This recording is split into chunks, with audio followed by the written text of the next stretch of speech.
Это Соня. Сонь, ты чего чихаешь? Ой. Может, кто сталкивался с подобными вещами? Пропили курс фамцекловира по рекомендации врача-ветеринара двухнедельный. Но кошка по-прежнему чихает. Питание здоровое, активность та же. Предварительно сдал анализы УЗИ сердца, рентген грудной клетки, биохимия крови общая. Кошки-то у меня два донских сфинкса.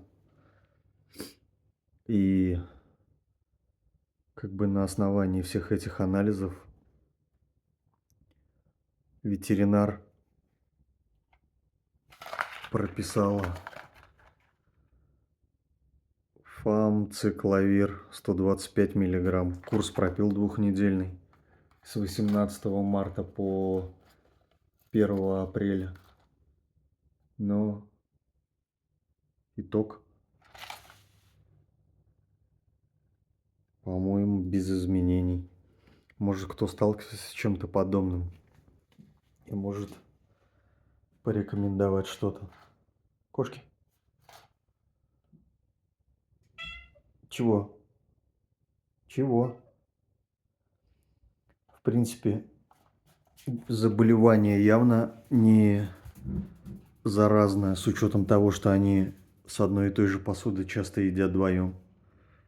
И, соответственно, предполагаю, что причина, может, от бездомной кошки, конечно, заразилось животное. Кормлю на улицу кошку бездомную одну. Бывает,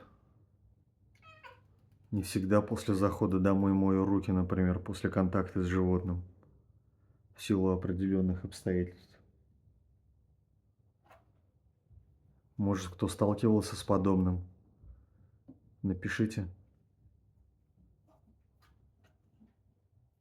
в комментарии. Нюша. Нюша, привет всем передай. Вон у Нюши аллергия вообще.